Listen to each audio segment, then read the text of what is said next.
Welcome to The Free Will Show, a podcast that provides a beginner-friendly introduction to free will while also exploring cutting-edge developments on the topic. I'm Taylor Sear. And I'm Matt Flummer. In this episode, we talk with psychologist Tamar Kushnir about the developmental origins of our beliefs in free will and agency in children. We also talk about studies comparing adults and children and cross-cultural differences in beliefs about agency. Thanks for listening. I'm happy to introduce Tamar Kushnir, who until recently was a professor in the Department of Human Development at Cornell University and has recently joined the faculty at Duke University in the Department of Psychology and Neuroscience. Much of Tamar's research explores development of concepts in young children, including topics like the mechanisms of causal learning, the developmental origins of our beliefs in free will and agency, and much more. She's the author or co-author of many publications, but one that might be of special interest to our listeners is an article published in 2018 by Philosophy Compass called Developmental and Cultural Psychology of Free Will, which we'll link in the show notes below. Welcome to the show, Tamar. Can you start by telling us a bit about yourself, your work, and how you came to be interested in working on issues related to free will? Thank you very much, Taylor. I'm super excited to be here and grateful that you asked me. So I have a little bit of a story about how I got involved in this work. I started out in my graduate career working with Alison Gopnik in her lab, and we were working on problems of causal learning. We were interested in how children learn so much about the world with relatively little information in a few short years. They learn a lot about physical causes, biological, psychological, social causes, off sparse data. And so we were working with these models from machine learning and from philosophy that have been proposed by people like Jim Woodward and Yuta Pearl and others. They were basically models where interventions or a certain particular kind of action matters both in the definition of cause and also in being able to tell the difference between a causal relation and a spurious association, a mere correlation. And so we were looking at whether children essentially made the same kinds of assumptions that these machine learning, these formal models make. And one of those assumptions, of course, is that an action has certain properties that enables you to use it to tell cause. And that was one thing I was working on. And another is that we can handle probabilistic data. So I was doing a study where I was showing kids, I was focused really on this idea of whether children can make causal inferences from probabilistic data. And they were shown a little toy, and these were 3 and 4-year-old children. So they love to play with little mechanical or electronic toys. And the toy is it lights up and plays music when you put blocks on it on top of it. So the entire thing is controlled by me, the experimenter. So the children didn't actually know what was making the toy go. It was really a switch under the table. But it was a beautiful causal illusion. You can put an object on the toy and the toy will light up, and you can put another object on the toy and the toy won't light up. And so children can say, oh, here's one that is a cause and here's one that isn't. And each one is a human action, an intentional action, putting an object on the toy. So I was varying probabilities. So one object would make the toy go, let's say, 2 out of 3 times, and another object would make the toy go 1 out of 3 times. And under those conditions, children inferred causal strength from probabilistic data. They thought that the 2/3 cause was more strong than the 1/3 cause, et cetera. And I was really interested in playful learning, active learning. And so I did a manipulation in the experiment, which I didn't know why I was doing it quite at the time. So you all graduate students, we took turns. Sometimes I would put the blocks on, sometimes the child would put the blocks on. And what I was finding consistently over and over again across children, across conditions, is that when children put the blocks on the toy, they sort of overweighted their causal efficacy over mine. So they had this kind of bias towards thinking they were more effective than I was. Mm-hmm. So one thing you might think is, oh, that's just like reinforcement learning, right? So anytime you get an action and effect, you want to make that effect again. Just like, rats pressing bars for food, children pressing, blocks on toys. So I was worried about that. So we did a control condition where I would have the child play with the block, say, you put the block on the toy, but really I have the switch over here. I'm going to make the toy go with the switch. So while you are getting your reinforcement from your action is confounded by the switch, essentially. Mm-hmm. And under those conditions, children didn't overblow their own agency. So when they knew they weren't the cause, they didn't overblow.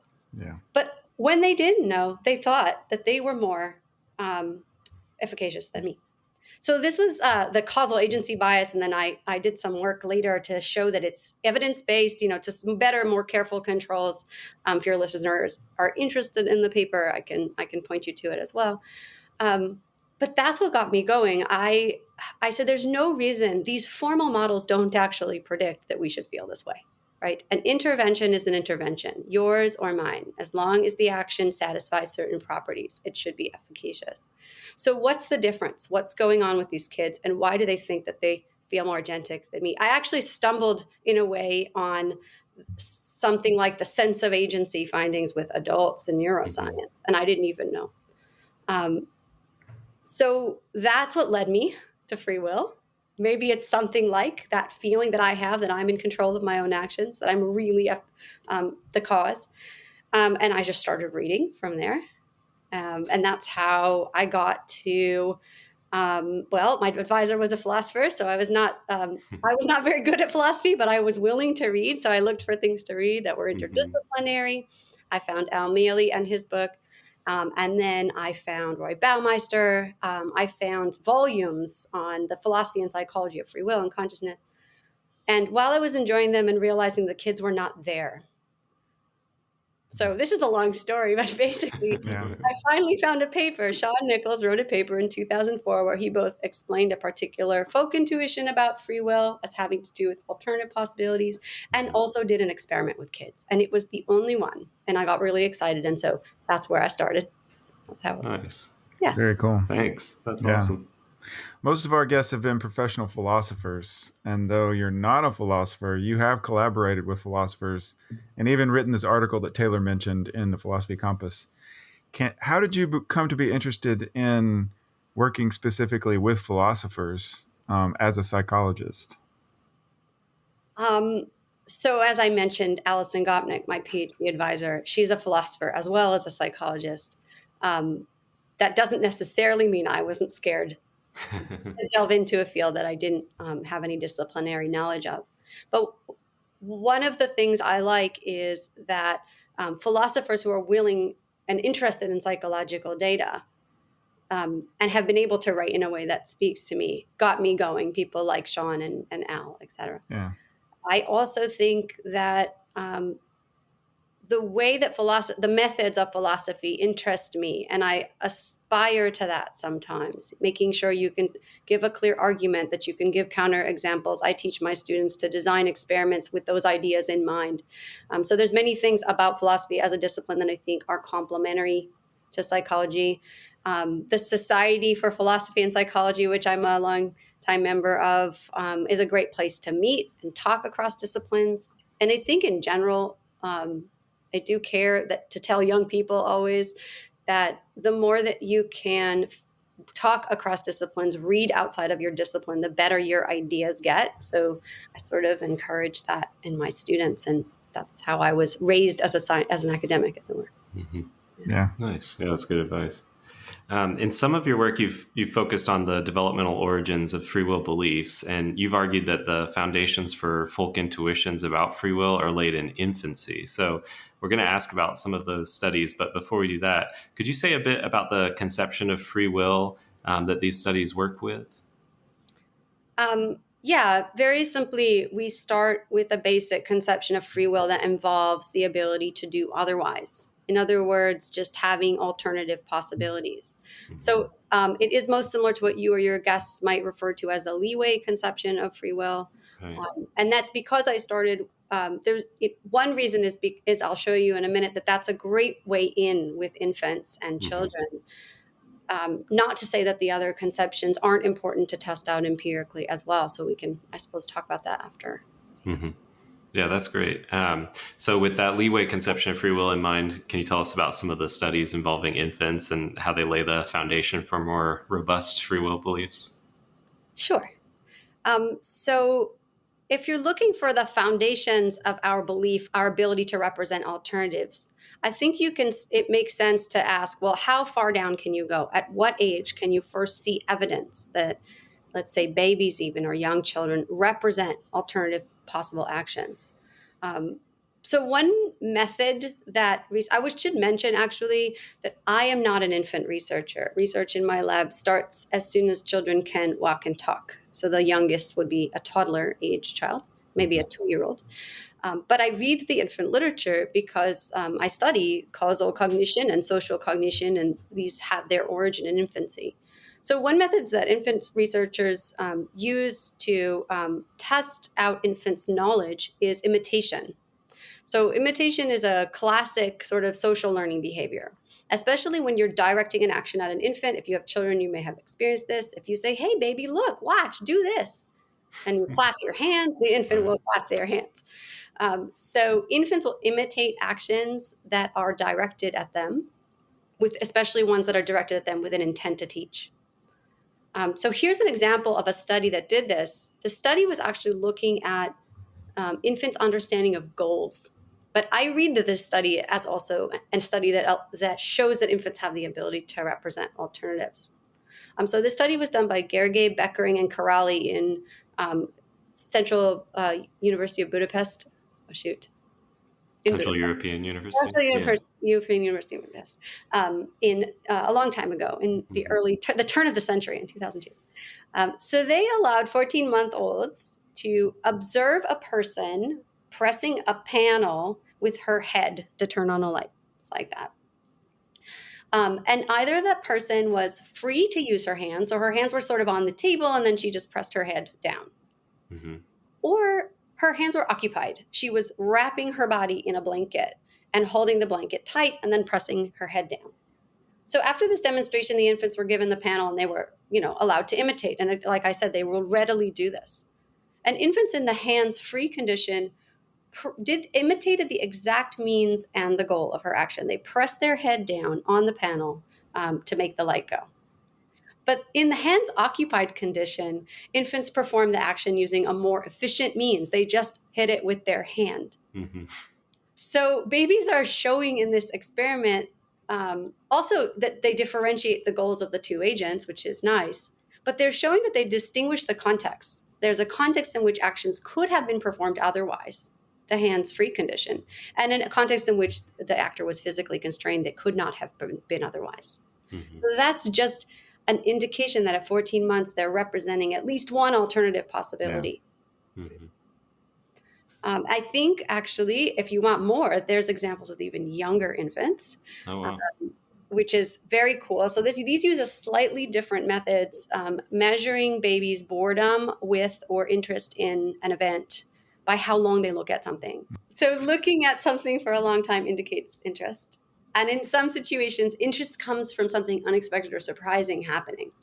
So infant researchers exploit this by creating contexts in which something surprising happens to see if infants find it as surprising as we do.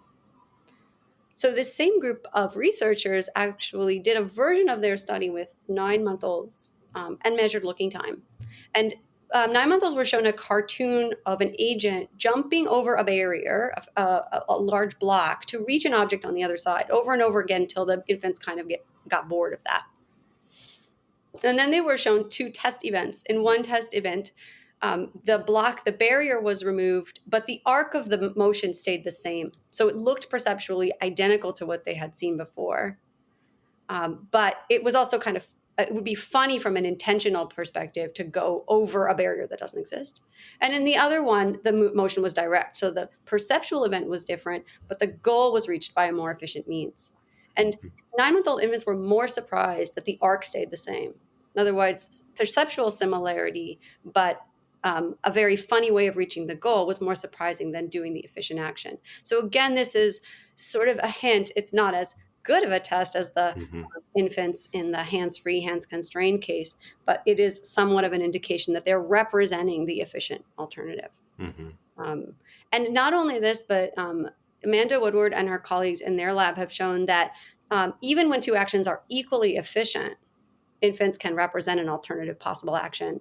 So down to age 10 months, I believe, and even in some cases younger, that if they see 2 objects on the table and you habitually reach for one, infants are surprised when you all of a sudden reach for the other. But if that other object is blocked from view, you can't see it when you're reaching, they're not surprised when you reach for it. So if it's not an available alternative, infants are not surprised that you might go for it later. But if it is an available alternative and you keep avoiding it, you could have done otherwise, but you didn't. In other words, they are surprised that you all of a sudden no longer avoid it. Yeah, it's fascinating. So these are, isn't it great? Yeah, I think it is. We did a version of this in our lab because you're interested in moral responsibility. We did a version with slightly older kids, with 3-year-olds, where we use this hands-free, hands-constrained to look at moral judgments. And I did this with Marina Proft, who was Marina Yosefs at the time. So the paper will say Yosefs et al. Hannah Sorkochi and Maria Greffenheim in Göttingen. And they had a measure of moral protest that we were working with. So children will be very upset with you if you do the wrong thing, and they will protest. And 3-year-olds, that behavior we could measure to see whether children were upset with you when you committed a moral violation. And essentially, we introduced them to this moral violation. There's a marble run, and there's 2 ways it could go. And you could press 2 levers, and the object would go down one way. And you could press 1 lever, and the object would go down the other way. And then we said, there's a little mouse living over here on the left side. If you press 1 lever, you're going to hit the mouse, and the mouse is going to get really hurt and cry. And kids don't like this. They're pro-social. They don't want to harm, and they don't like to see harm. So you have to press 2 levers, essentially, to be nice to the mouse. And then we introduced them to a puppet with these big hands. It was like a big life-size puppet. And we either did hands-free, and he pressed a lever, or hands tied together, and he pressed 1 lever. So in both cases, the outcome was harming the mouse. But the children only protested the moral violation when he could have done otherwise. And then, so they both represent alternative possibilities and integrate that representation with their judgments of blame, essentially, the moral responsibility. That's really interesting. That is interesting. Okay, so we've talked about free will beliefs depending on representation of alternatives, but you've also argued that another important conception or component of free will beliefs is imagination as a constraint on behavior. Could you say a bit more about what you mean by constraints and how they feature in free will beliefs as children age? Okay, so I love this question for 2 reasons. One is that you said imagination, and I'm very interested in how imagination drives our ordinary free will beliefs. The other reason I like this question is that you have to answer it for yourself by being the folk for a minute and sort of put aside your philosophical intuitions. Isn't this fun? Yeah. And activate your folk psychological ones. So when I ask you to reflect on your own actions, and I say, what are the things that limit you? What are the things that you feel like you're not really licensed to do or free to do? You're probably not going to say gravity or solidity or other physical laws. Not that those things aren't limitations, but they are not the most available ones when we're asking that question to ordinary people. I mean, this is something that social psychologists will say as well. And if you have a social psychologist on your podcast, they'll probably argue the same point. Ordinary situations are what we think about. Ordinary limitations. So Helen Beebe, I was listening to your podcast with her, and she brought up an example of an adolescent on the street in front of her house who didn't break into her house. And she was talking about all the physical laws that he couldn't violate. Like he's not going to fly up through her chimney and come down or pass through a solid brick wall to get into her house. But if a window was left open for him in the back, he could have theoretically done otherwise. He could have gone into her house, right? But of course, my ordinary folk intuitions are, but he still couldn't have, because that's still wrong. It's still not really fair to go into someone's house, steal their TV, rearrange their furniture, whatever it is. There's a social violation, if not a moral one, to avoid that action. And also, maybe he was out on the street because he's hanging out with his friends, and so he's having a lot of fun. He's doing something great out there, and the world on the street is much more interesting than whatever's going on inside a middle-aged woman's home. I'm not presuming her age; I'm just saying my own.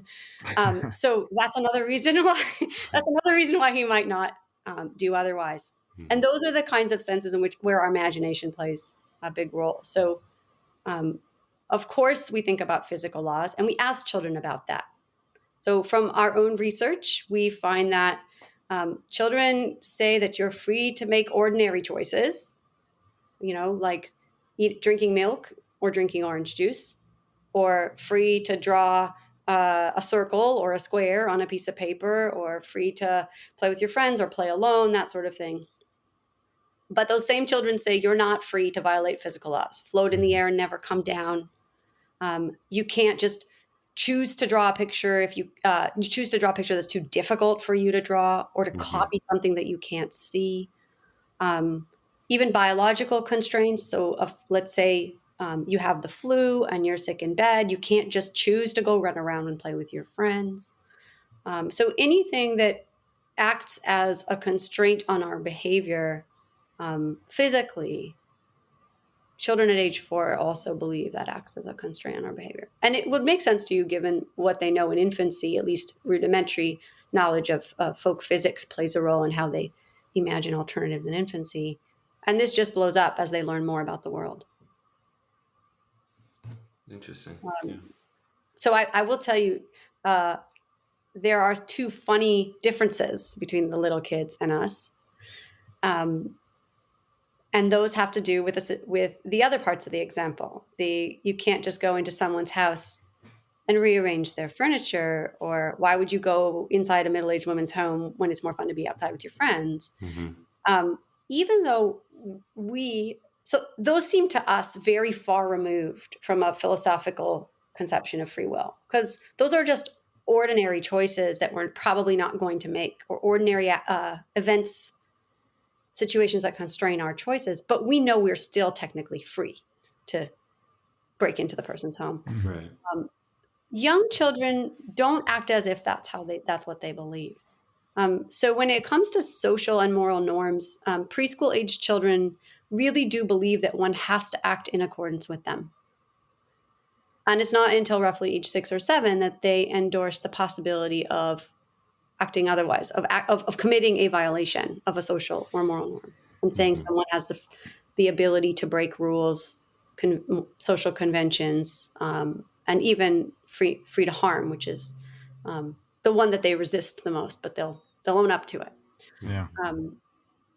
So that's really interesting. I wonder if there's a distinction between what they say when the experimenter asks them what they can do and what they'll actually do. Because I'm thinking of my own kids who might say, "Oh yeah, you can't do that," but then when I tell them, "Oh, you can't do that," and if I were to ask them, they can't do that, and then I turn my back and they do that. Yeah, so that gets into the other ways in which children are different from adults in what they endorse, which possibilities they endorse, because those are difficulties of self-regulation, right? Your child actually probably wants to do the right thing, but doing the right thing in cases where there's a selfish alternative are difficult for them. They're difficult for us. So this is the flip side of the coin. So remember the whole playing outside with your friends is more fun than going inside the house. So 4-year-olds sort of hold on to this idea that wanting determines acting. So part of this is because they have, up until age 4, developed a theory of mind that's kind of like an ordinary belief desire psychology. If I want something and I know this is the means to get it, that will determine my actions. So when you ask a 4-year-old child, see this cookie on the table, this cookie is really, really yummy, and you really want the cookie, can you just choose not to eat it? And children, 4-year-olds will say, no, I can't. I really want it. I have to eat it. Yeah. And they'll talk about that desire as a constraint on their action. By the time children are 5 or 6, and certainly by age 6, they start to say, well, yeah, I probably can choose not to eat it. But they'll give you a reason that has to do with alternatives. So they'll say, maybe I can choose not to eat it because I don't actually want it right now. Maybe I'd choose not to eat it because sometimes I want cookies, sometimes I don't. Maybe I'll choose not to eat it because it fell on the floor and it got dirty, or because I'm going to eat dinner first. So it's their conception of what how desires, but also by age 6, your children are going to do better at following your rules, are going to be better at saying the right thing. So there's a relationship between their behaviors, their ability for self-control, and their beliefs about self-control. Yeah. That age. Interesting. So it seems like a lot of these studies are working with a kind of leeway conception of free will where alternatives and imagination of alternatives play a central role. Are there any studies, or maybe even some of these studies are there any studies that give any evidence about like the sourcehood conception of free will where it's really seeing the action as your own? That I don't know. Do any of the studies shed any light on that conception of free will? Yeah. So we should return to this, the origin of my interests in agency biases, and the idea that we have this sense of agency as adults, and children might have this sense of agency too, and it might be invoked in their causal learning. So because of the fact that that's where I started, I often do studies where I systematically vary the agent, where we do third personal versions of a question like, can Tamar eat the yummy cookie that's on the table or not? Could she choose just not to eat it even though she wants it? And then we do first personal versions. What's your favorite food? Oh, ice cream. Imagine there's some ice cream right here. And you really, really want it. And can you just choose not to eat it even though you really want it? And there is a difference. So when children are reasoning about their own actions, they're much less likely to endorse their own free will than when they're thinking about someone else's actions. And we've done this actually with some of those social psychological free will scales with adults. We did a study where which is as of yet unpublished. But we changed the pronoun. We changed from a third personal, like, do people have free will and criminals are responsible for their bad behavior. It's the Paulus and Carey questionnaire. We just changed it to I everywhere. And adults seem to go the opposite in our study, at least a couple thousand people in the sample and a replication as well, that they tend to say that they have more free will than others do. So of course, there's a lot that we can't compare. Our methods are very different from those. So I'm not these are just really speculative, but one of the reasons why this is one of the ways I think sourcehood does matter. I think that children do have a different take on this when it's themselves.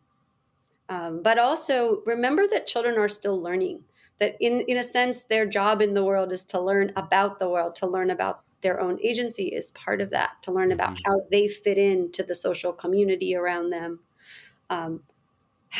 what rules they're supposed to follow, what's the consequences of those actions, etc., and how good am I at doing that? So when it comes to the beliefs and the behaviors, when it comes to self-control, children in our culture who are being sort of indoctrinated with this idea that I am the source of my action. So I might say actually that sourcehood beliefs in free will are very Western, maybe. I'm actually not sure if there's any data on that, but if you talk to a cultural psychologist, they maybe could back me up. This idea that I am the author of my actions, and that independence that I have to cause things may be somewhat related to our cultural worldview, that we have an independent self that's very separate from our social relationships. Not that we don't care about those relationships, but they are selves and we are a self, as opposed to a more interdependent self. So this is a classic cultural psychology distinction between feeling like the self is contained in the I versus feeling like the self is also expands to overlapping with the roles and social relationships we're in our communities and our families. So where's that locus of control? That's I think similar to the sourcehood idea. Yeah. So when children are successes and failures in self-control in childhood, we have found are correlated with children's beliefs in free will in our culture.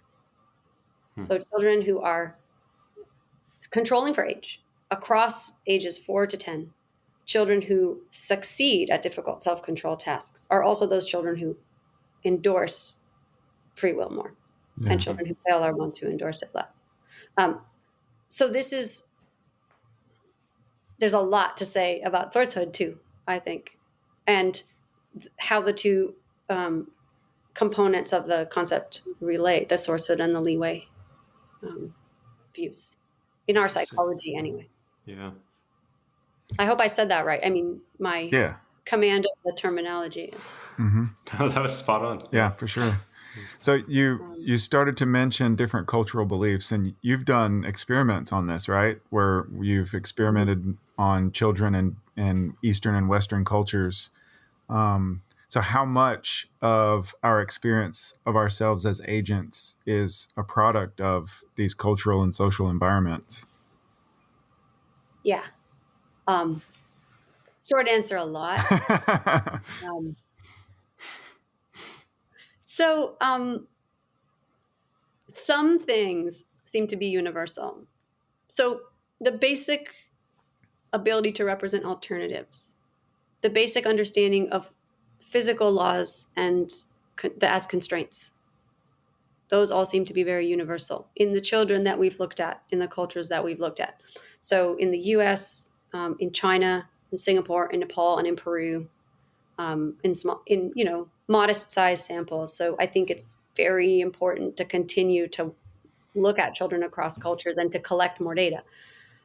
But those things seem to be early, and it makes sense given the foundations in infancy. That basic understanding that an action is either free to be otherwise or constrained is early and universal. What varies is how we treat those social and psychological constraints, those softer constraints that I was talking about, the ones that you and I don't maybe necessarily think of as impediments to our free will, but we think of them as ordinary limitations on action.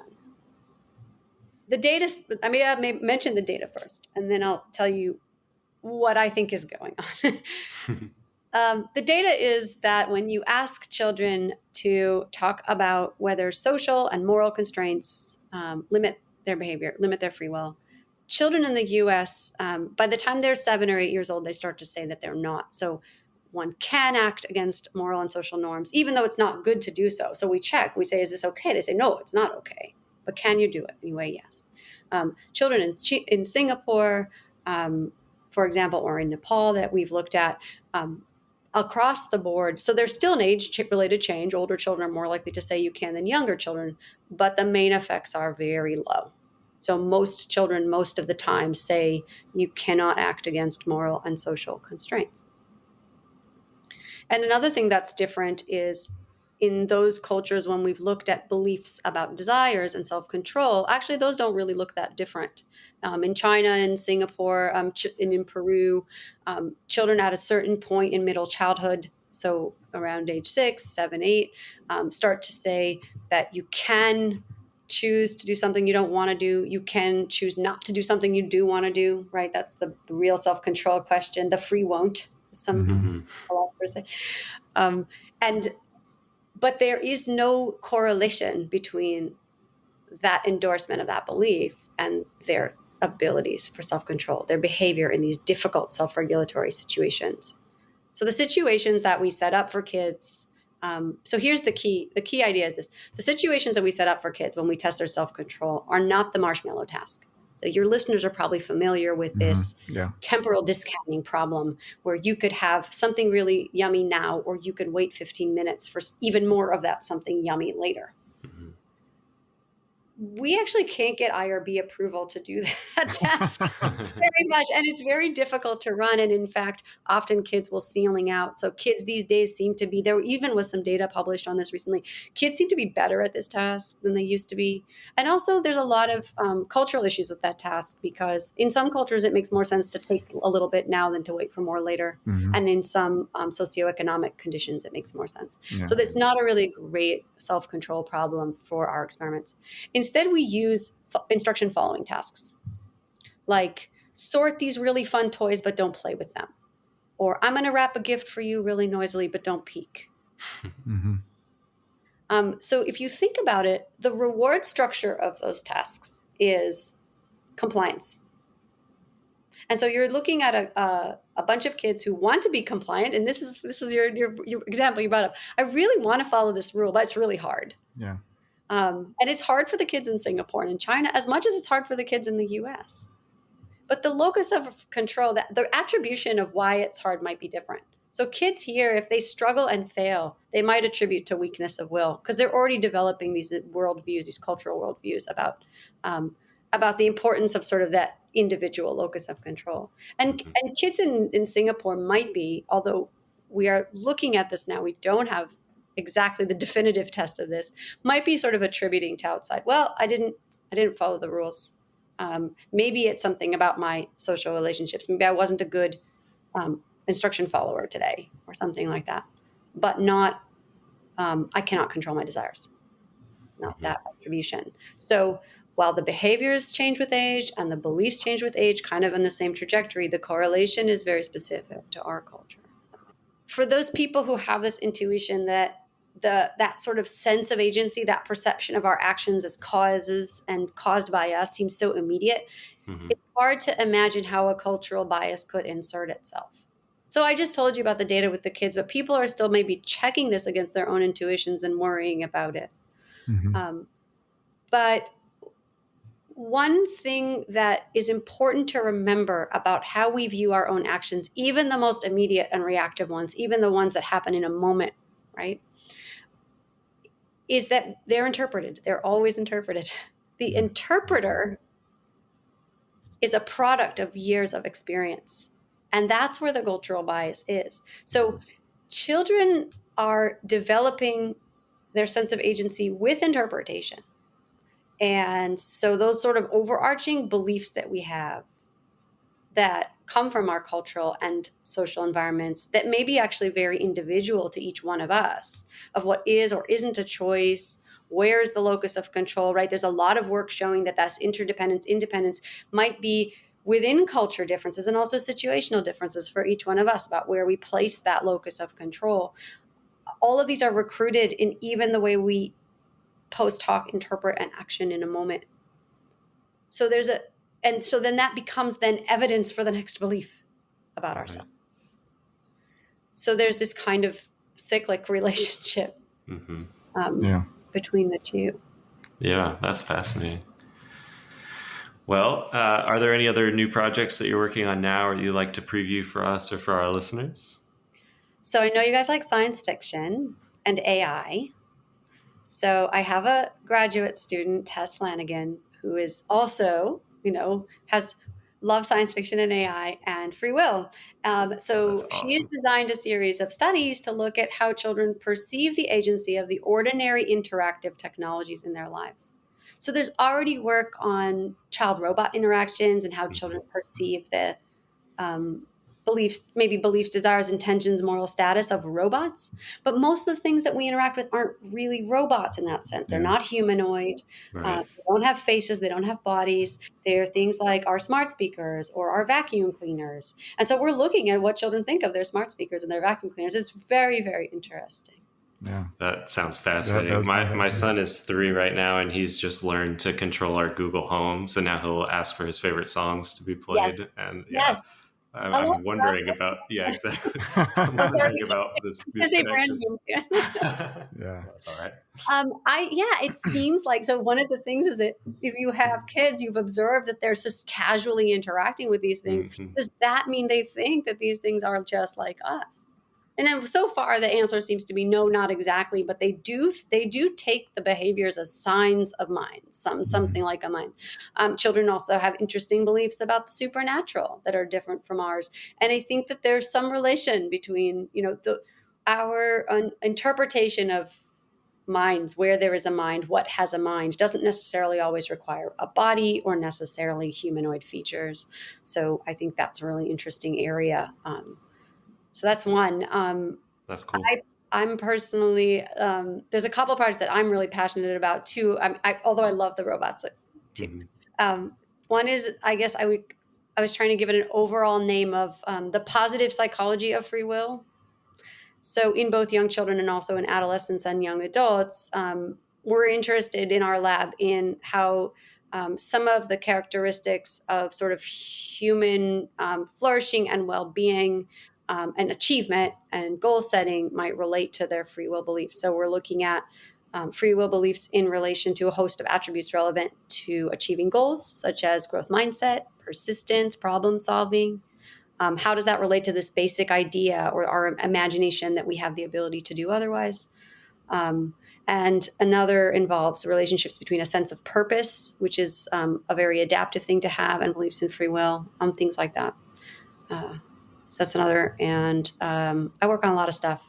And another one I'm working on with a colleague of mine, Matthew Weiss, who's a cultural psychologist, are adults' perceptions of children's agency, free will, and moral responsibility across cultures, and how that might relate to the education and parenting that they receive. At what age do you think your child should be held morally responsible for their actions? That's fascinating. That is fascinating. Yeah.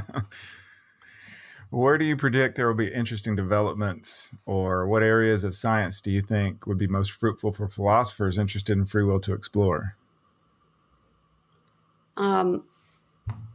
I would say I would turn the question a little and say, don't be just consumers of it. Come and talk to people like me. And we love, I personally love the collaborations I've had with philosophers and the ideas that come from philosophy that inform my work. So consume, but also engage with us. That would be great. Mm-hmm. I think it's important to mention, I think free will in the law is a long tradition of looking at free will in legal issues. Mm-hmm. I think that one of the directions that might be going that I think is really is a really good direction is social justice issues and free will. So there's sort of two senses in which our psychology, our beliefs about our own and others' free will might interact with the societal issues that we're facing today. One is cases in which, when there's a differential of power, the person in power believes that the other person doesn't have as much freedom as they believe themselves to have. Mm-hmm. So consent is a really good example of this.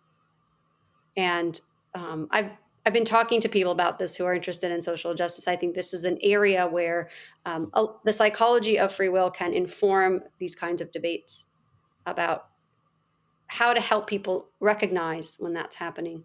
And then the flip side is also true. Cases in which people should not be held to account as much as they are because of the situations that constrain them, and we don't see that. And again, these are often cases of power differentials.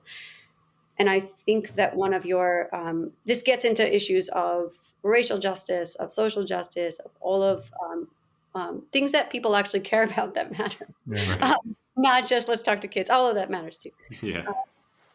I think if philosophers who are interested in the connections between free will and moral responsibility and real world ethics, I think those are places to look and to get involved. Yeah. Nice. Cool. Well, thanks so much for joining us, Tamar, and thanks for so much of your time and telling us about all these different studies. Where can listeners go to follow your work? They can go to our lab website, ecclabduke.com. Is it ECC Lab Duke or ECC Duke? ECCLabDuke.com. Soon they'll be able to go follow me on Twitter. Tamar Kushnir on Twitter is very simple. I'm not a big tweeter, but I definitely will tweet papers that come out of my lab. Feel free to look papers up on Google Scholar. And if there's anything that's not freely available and you want it, it's all available on my website. But I'm very happy to send people papers if they email me at Duke. So awesome. Cool. Yeah. Thanks again. This was so good. In our next episode, we'll talk about situationism, which is the thesis held by some psychologists and philosophers, according to which irrelevant features of an agent situation play more of a role than character traits in bringing about the agent's behavior. Our guest will be Christian Miller, A.C. Reed Professor of Philosophy at Wake Forest University.